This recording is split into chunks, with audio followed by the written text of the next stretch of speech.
All right. Hi, everybody. Welcome to the Supported Employment webinar. Today's presentation, we're going to be giving it towards families, caregivers, and employers. So if you're in any of those categories or an individual yourself, you can learn a little bit more about supported employment. There's a couple of key takeaways from this as well. So we'll learn a little bit about how supported employment works, the benefits of supported employment, why the program matters, and how to involve more individuals. Today's speaker will be me, myself, and I. My name is Emily Shea, the Director of Supported Employment at GROW since July of 2023. I am an APSE board member, which means that I sit on the state of Massachusetts to kind of help folks with employment and disabilities. I'm on the SSCE steering committee, which is a networking group to help folks find jobs. I have my MED in elementary education, and I just started my MPA at Bridgewater State for public administration.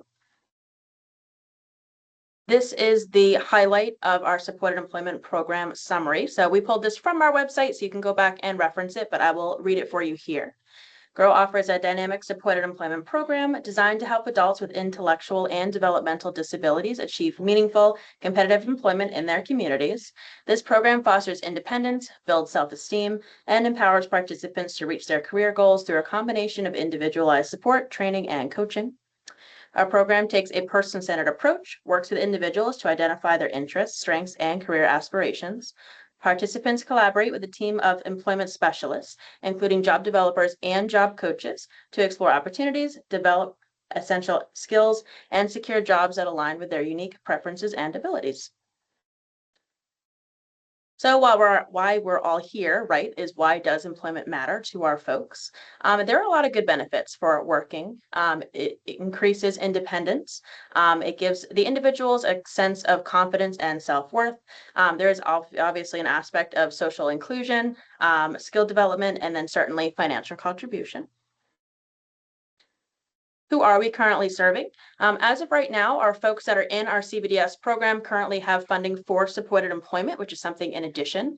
So we currently have 55 individuals that have what we call work contracts, which means that they have specific funding for supported employment to receive these services at GROW.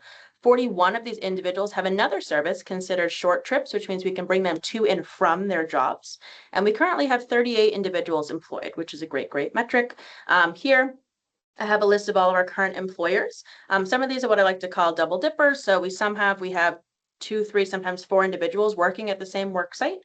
We have a couple of different 7-Elevens. I believe we're up to 6 as of right now, 2 different Salvation Army locations, 2 different Shaw's locations. But you can see over here that we service a lot of different types of communities and different businesses kind of out there in different towns.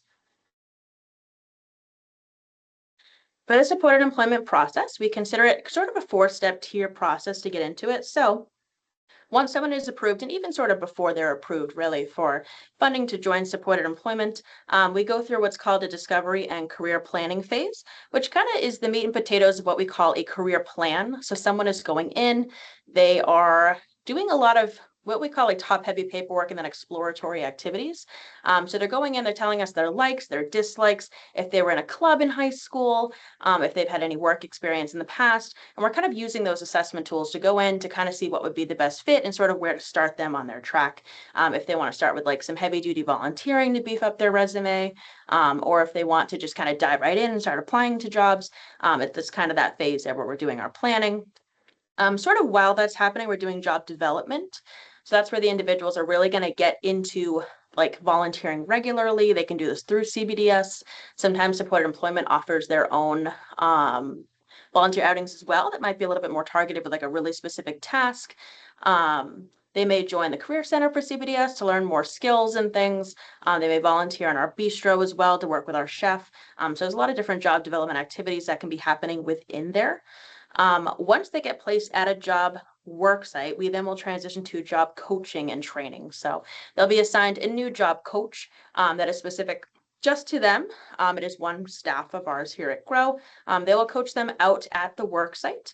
It sort of depends how many hours a week the individual feels comfortable being coached, but it can range somewhere from 1 hour a week to all the way up to 4 to 6 hours a week. So it's kind of what the individual needs. They do visits, so we helped all the onboarding process, the I-9, all that good stuff when you're starting a new job. So we do quite a lot of that with the onboarding, and then once they're there, we are certainly starting to kind of fade over time, make sure the individual feels good, comfortable, ready to go. If they have new tasks that are introduced, we'll introduce those as well with the job coach. And then long-term supports, as they're there for years and maybe even longer than that, we will sort of fade back the job coaching and kind of transition into a new lens where we'll kind of go do like our periodic check-ins, see the managers, kind of see what's going on there, work on their long-term goals, make sure they're achieving bigger and bigger things. If they want promotions or things like that, we're kind of always having that there. So in general, there's kind of a 4-step. Some of these may happen simultaneously as well. So you may see someone placed at a work site and then still kind of beef up their training and resume on the side. What is the role of the job coach? You may or may not know, but once somebody gets supported employment funding, so they're officially sort of on our roster and ready to go, whether they have a job or not, they are assigned a specialist. So I have one person on my team who is the job developer. That person is going to go in, really all do those formal assessments, sort of help them sort of on their path with like, do we want to apply right now? Where do we want to apply? Tracking the applications, helping with interviews and things. And they may also help to assess those different assessment tools, figuring out volunteering, things like that. The job coach itself, I have 3 folks on my team that will go out. They'll be reassigned to a person once they get a work site. And then that person will be in charge of like developing their goals, helping to kind of facilitate training programs, helping to meet with the managers, things like that. The role of the job coach, I would say there's kind of 5 broad categories here. So they do a lot of on that job training. So they're going in. They're certainly not doing the work for them by any means, but they're going in and sort of facilitating, like, how can we improve this? How can we do this better? Is there a better metric? Maybe when the person is first showing up to work, they're doing some modeling techniques, maybe some prompting to kind of help them make sure we're developing a good routine. There's a lot of communication support. So if there's like a snow day or a holiday coming up, they may help to train the individual on how to call out themselves from work. There's certainly that barrier the bridge between the employer themselves and then the individual to try to help communication, at least at the very beginning, for sure. There's employer collaboration, so they're working to see if there's any new tasks that needs to be done, any improvements. I usually call them glows or grows. There's a gradual fading of supports, which I touched on before. So once the individual's feeling really good at work, they're kind of starting to scale back at that point, kind of letting the individual take the full independence. And then there's certainly crisis and problem solving. So if there's something that goes on at work that we feel like, okay, we need to visit right now, the job coaches all have cell phones and things. We typically pass out business cards to the individuals so they can call, they can text, the managers have our information, so we can always kind of step in if anything is like really needed for an emergency. There are a lot of benefits for employers. Nationally and then even worldwide, there's a lot of strong statistics for showing why we should hire folks with disabilities. Overall, the person will bring a strong work ethic. Our folks are very committed to working. They're very excited about their jobs. They get up, they come to us. They're very excited and ready to go to work. So they bring a strong work ethic. They're very reliable. As I had said before, some folks are pre-approved as well to receive rides to and from. That's kind of taking out the need for like the ride or like arranging other transportation. They can kind of have it through Grow, so they're going to be kind of very reliable in that sense. They're going to promote a very positive workplace culture. We've known that it's improved team morale. It is a reduced turnover rate. That's a national statistic. And they are receiving a job coach as well. So they have that person to kind of come in and help be the bridge between the employer, helping to train, even develop new skills over time and help to look for promotions out there. And certainly there's lots of benefits for families and caregivers as well. For the individual, it's really going to increase their independence. It's going to give them a lot of daily structure and purpose. It's great for their social development. Obviously, they're meeting folks out in the world. It's not a sheltered workshop. It is not, kind of just being here in the building. They're going out, they're meeting folks, they're getting paid the same rate. Most of our folks go to all like the staff parties and things like that. So they're really kind of getting ingrained in that workplace environment. It's going to reduce long-term reliance and it's going to give them a big sense of pride and confidence. So overall, you might be thinking, how can I involve my individual with supported employment? The biggest thing that you can do is speaking with the service coordinator that's assigned to your individual from DDS. That person will really help to kind of promote that funding, helping with the assessments to make sure they get there and whatnot. And the second biggest thing is requesting a member from the SE team to join the next ISP. It certainly could be myself, it could be a job coach, it could be a job developer, but really advocating to your case manager, to CBDS, to really anybody else, service coordinator, that you'd like to see somebody from the supported employment team at the next ISP.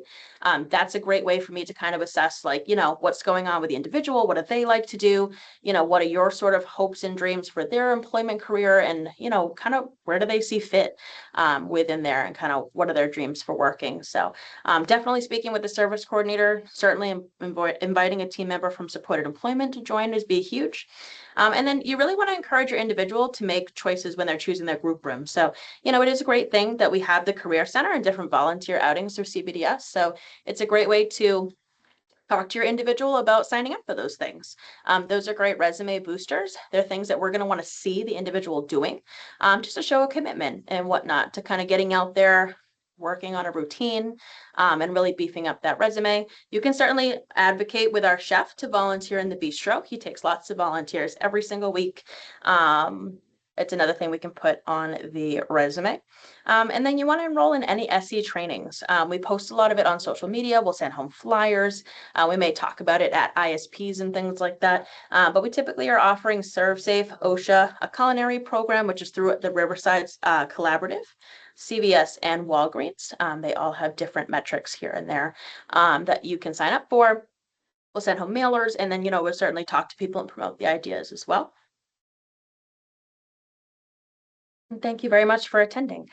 So again, my name is Emily Shea. I'm the Director of Supported Employment here at GROW. If you have any questions about this presentation, or you would like to request us to come to the next ISP, or you just would like some more information, you can call or text my GROW cell phone.